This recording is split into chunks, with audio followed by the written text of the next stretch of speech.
हमने पिछली वीडियो में बात की थी कि थायराइड क्या है, हाइपोथायराइड क्या है। हम इस वीडियो में बात करते हैं कि थायराइड में क्या परहेज करना चाहिए, क्या खाना चाहिए और क्या नहीं खाना चाहिए।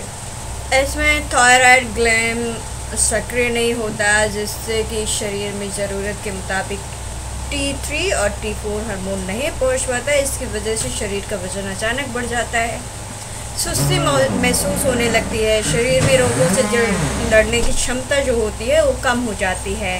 अनियमित पीरियड्स, कब्ज की शिकायत, चेहरे और आंखों पर सूजन आ जाता है। ये बीमारी 30 से 60 साल की जो महिलाएं हैं उनमें अधिक पाया जाता है और थायराइड खास तौर पर महिलाओं में ज़्यादा होता है, इसकी शिकायत ज़्यादा होती है। आयोडीन नमक, आयोडीन से भरपूर चीज़ें, सी फूड, फिश, चिकन, अंडा, टोन, दूध और उससे बनी चीज़ें जैसे कि दही, पनीर, टमाटर, मशरूम, केला, संतरे आदि फिशिशियन की सलाह पर विटामिन, मिनरल, आयरन सप्लीमेंट्स लेना चाहिए। इन चीज़ों को के डाइट में रखना चाहिए। लेकिन आप जो भी थायराइड के मरीज़ हैं उन्हें पहले अपने डॉक्टर से, फिजिशियन से सलाह ज़रूर ले लेनी चाहिए।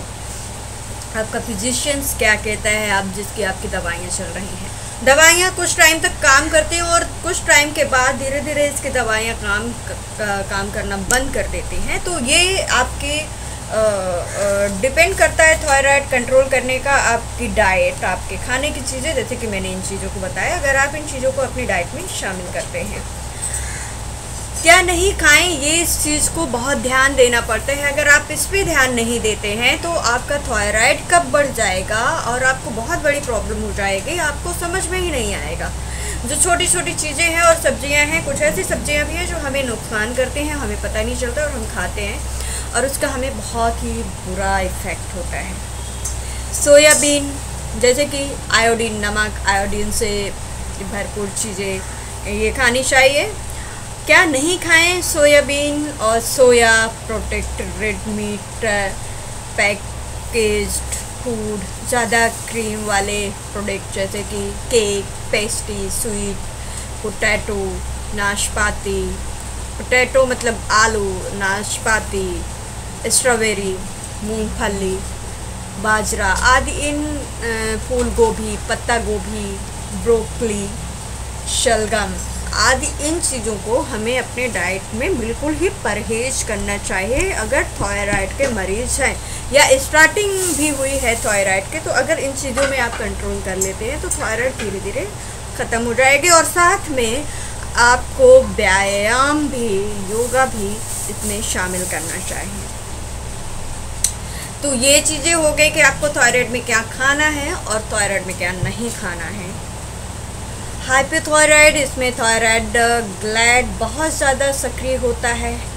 T3, T4 हार्मोन ज़रूरत से अधिक मात्रा में निकल करके ब्लड में घुलने लगता है। इस हालात में शरीर का वजन एकाएक कम हो जाता है। तो थायराइड जैसे कि हमने बताया कि दो तरह का होता है, एक तो हाइपोथायराइड, एक हैप्पीथायराइड। तो इसमें इस थायराइड में ग्लैंड बहुत ज़्यादा सक्रिय हो जाता है। जैसे कि मैंने बताया, T3, T4 हार्मोन ज़रूरत से अधिक मात्रा में निकल करके ब्लड में घुलने लगता है। इस हालात में शरीर का वजन एकाएक कम हो जाता है, मांसपेशियाँ कमज़ोर हो जाती हैं, भूख ज़्यादा लगती है, ठीक से नींद नहीं आती है, स्वभाव चिड़चिड़ा हो जाता है। पीरियड्स में भी अनियमितता, अधिक ब्लीडिंग की समस्या, गर्भपात का भी खतरा बन जाता है। तो ये महिलाओं में समस्या होती है, चूँकि थायराइड महिलाओं में ज़्यादा पाया जाता है। अब हम इसमें भी बात कर लेते हैं कि हाइपोथायराइड में भी क्या खाना चाहिए और क्या नहीं खाना चाहिए। इसमें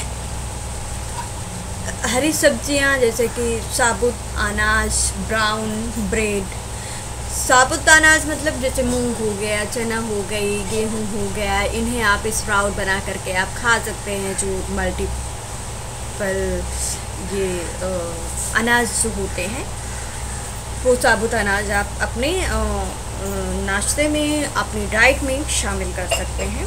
brown bread, Olivia oil, lemon, herbal और ग्रीन टी, अखरोट, जामुन, स्ट्रॉबेरी, गाजर, हरी मिर्च, शहद, इन सब चीज़ों को आप अपनी डाइट में ज़रूर शामिल करें।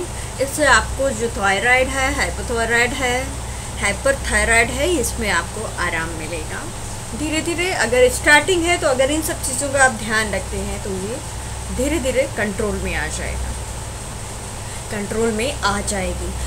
आप क्या नहीं खाएं इसमें, तो इसमें आपको जो परहेज़ करना होता है वो है मैदा से बने प्रोडक्ट जैसे कि pasta, Maggi, white bread, soft drink, alcohol, caffeine, red meat, सादा मीठी चीज़ें जैसे कि मिठाई, चॉकलेट, ये सब चीज़ों का परहेज़ करें। इसे नहीं खाएं, अपनी डाइट में शामिल नहीं करें। तो अगर इस तरह से आप करते हैं तो आपको बहुत जल्दी थायराइड अगर शुरुआती है तो इसे आप अपने आप ही आराम मिल जाएगा, आपको कंट्रोल में हो जाएगा, किसी दवाई चलाने की ज़रूरत नहीं पड़ेगी। एक बात और होती है थायराइड में कि अगर शुरुआत में जैसे कि आपने चेकअप कराया और शुरुआती दौर है तो आप दवाई नहीं लें। अगर आपका जो फिजिशियन है उससे सलाह लें, अगर वो कहता है कि नहीं दवाई चलानी पड़ेगी तो लें, अदरवाइज़ आप उसे अवॉइड करें और इन चीज़ों को कंट्रोल कर लें। सबसे पहले चेकअप अच्छे से करा लें कि आपको थायराइड कौन सा है, मोटा होने वाला है या पतला होने वाला है। तो अगले वीडियो में हम और भी विस्तार से थायराइड के बारे में कि महिलाओं को ही थायराइड क्यों होता है इस विषय में बात करेंगे।